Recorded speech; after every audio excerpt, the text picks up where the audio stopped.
In 1934, the nation found itself captivated by an intense custody trial that catapulted a young mother named Gloria Morgan Vanderbilt into the headlines.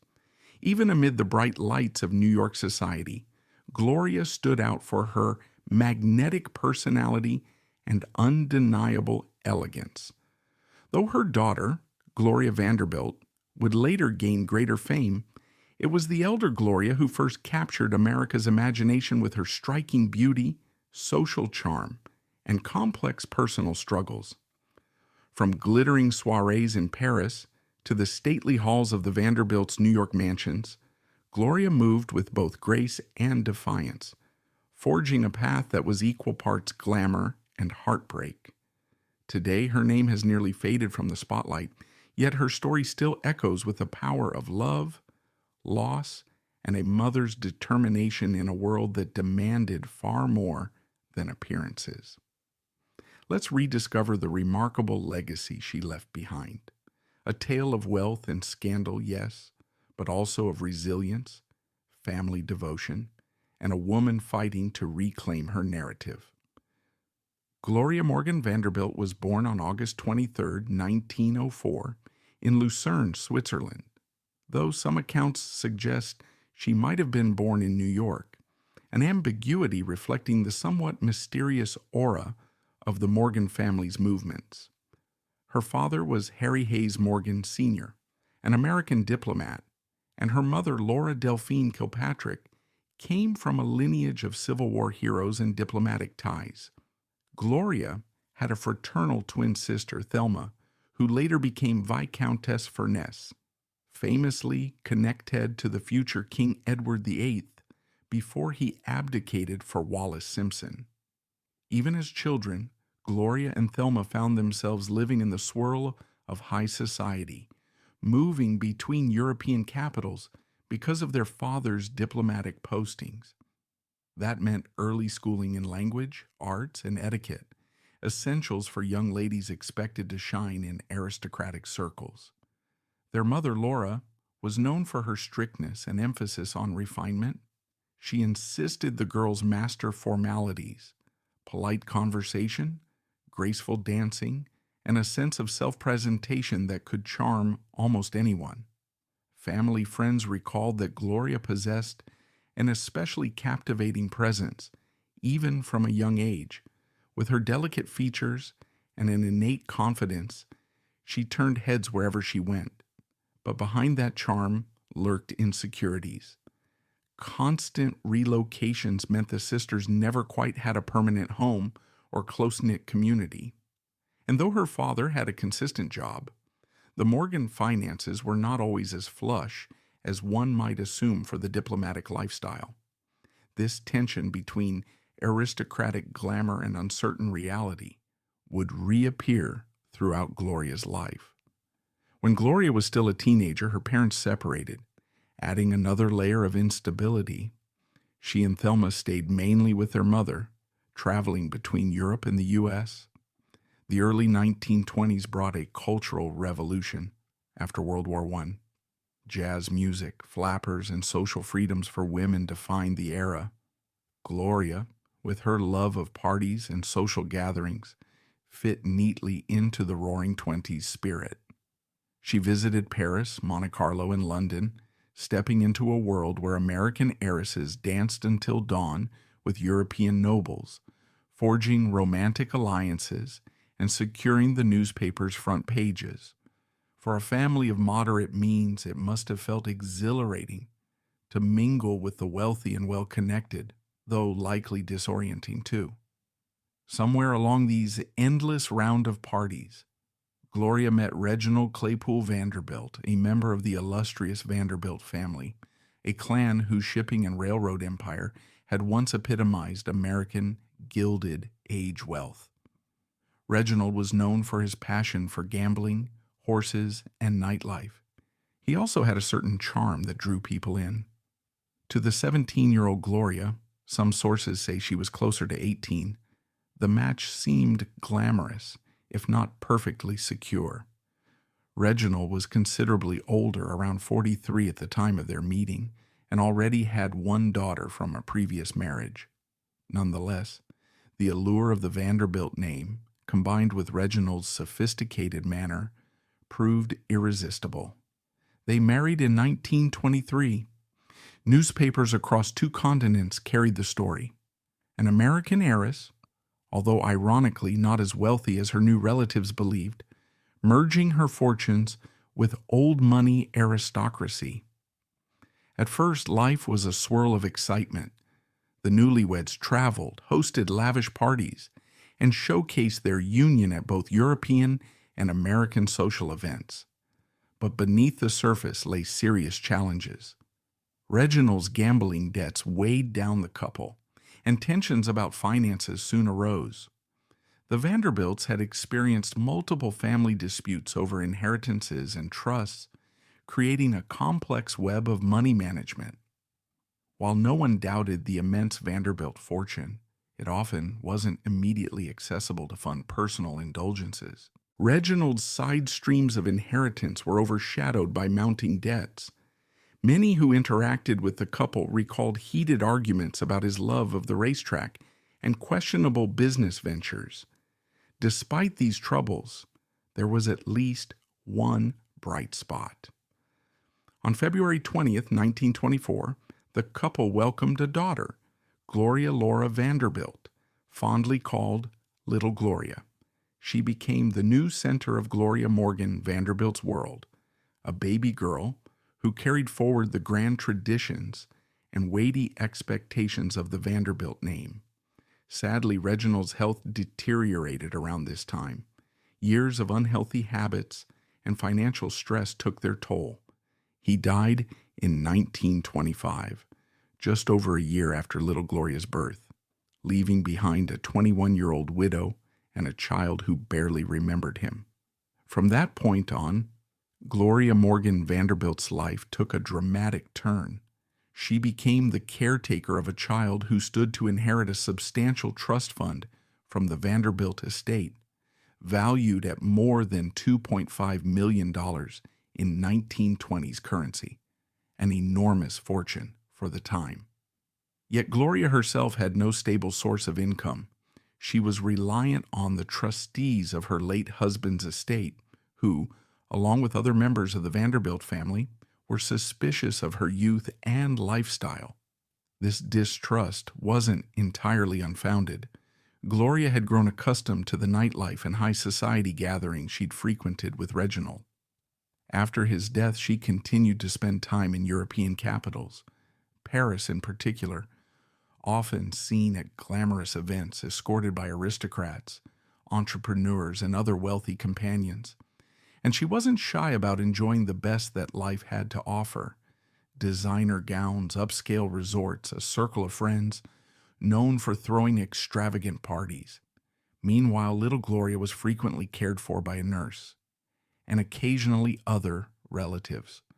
Observers noted that mother and daughter spent months apart as Gloria traveled. Gossip started to spread. Was she a fit mother?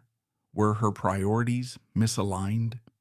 The press latched onto rumors. Some claimed she neglected her child, others that she lived a questionable lifestyle with multiple suitors. Of course, much of that was fueled by a culture that delighted in scandal, especially if it involved a young widow rumored to be burning through a Vanderbilt fortune. Eventually, this tension reached a breaking point.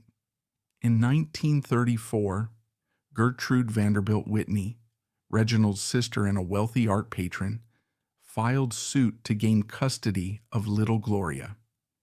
Gertrude alleged that Gloria Morgan Vanderbilt was an unfit mother, pointing to claims of reckless spending, questionable moral conduct, and an inability to provide a stable home environment.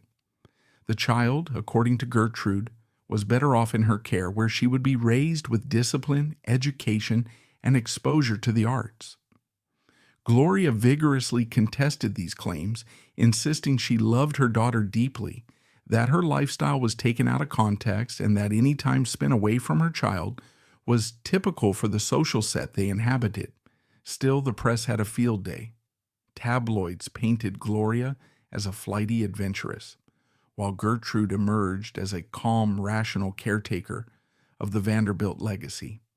The truth was likely more nuanced. Gloria was neither a saint nor a villain, just a young woman trying to find her footing in a demanding world. The custody trial that followed was explosive.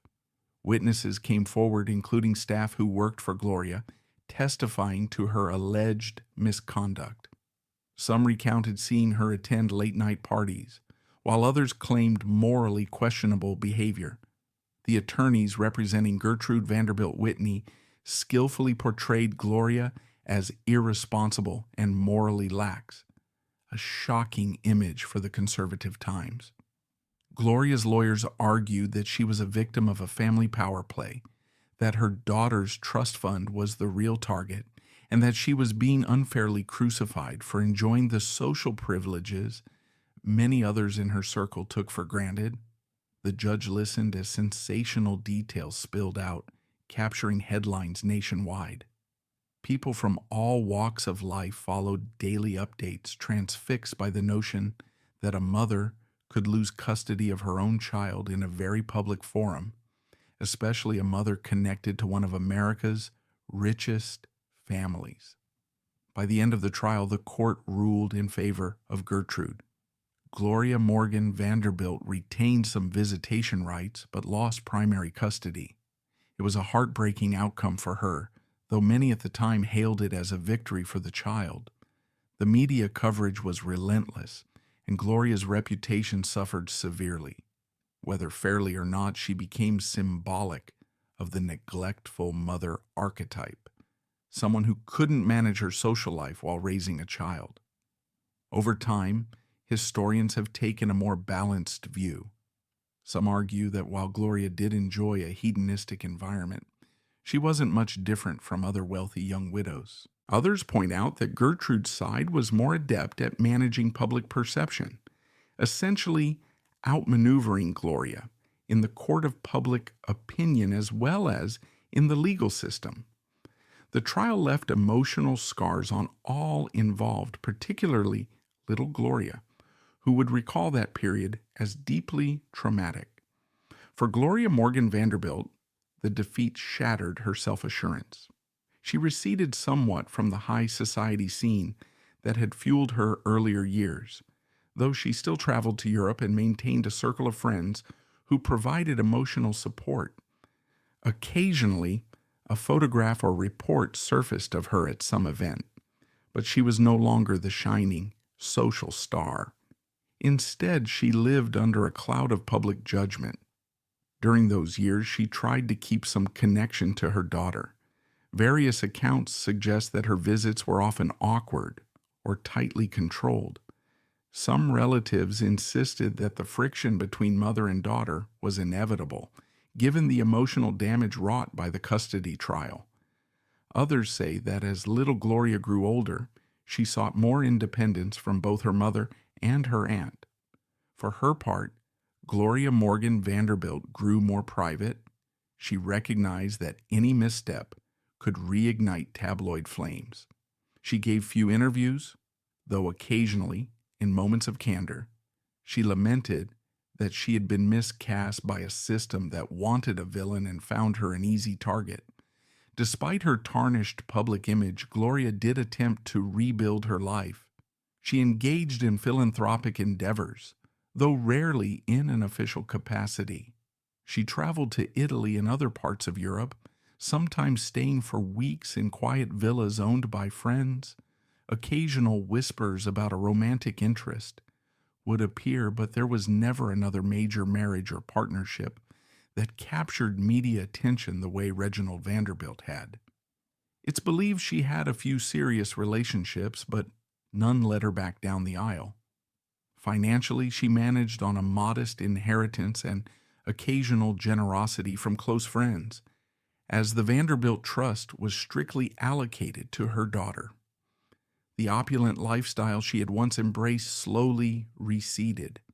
In place of her earlier flamboyance was a subdued woman who had tasted the extremes of wealth, fame, and scandal.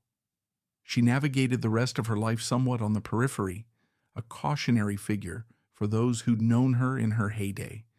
Some of the most poignant reflections on Gloria's later years come from acquaintances who described her as alternately resigned and wistful. They say she often spoke fondly of her early marriage, recalling the happier, carefree times with Reginald before the money disputes and the heartbreak. She also occasionally mentioned the custody battle with a kind of sorrowful acceptance, insisting she had been misunderstood or misrepresented. By the 1950s and early 1960s, as her daughter Gloria Vanderbilt came of age, married, and began a life in the public eye as a socialite and eventually a fashion designer, the elder Gloria watched from a distance, seldom attending major events. There is evidence that mother and daughter maintained sporadic contact, but the warm bond typically shared by a parent and child had been deeply fractured, perhaps beyond full repair. In these quieter twilight years, Gloria Morgan Vanderbilt lived largely outside the spotlight. The world that once obsessed over her every move had moved on to other scandals, other heiresses, other controversies. She did occasionally appear in newspaper clippings, perhaps at a small charity function or a private dinner, but gone was the brash public presence. She passed away on February 13th, 1965 in Los Angeles at the age of 60 from cancer. Her death was noted in obituaries, but overshadowed by the continued fascination with her daughter's blossoming career and personal life.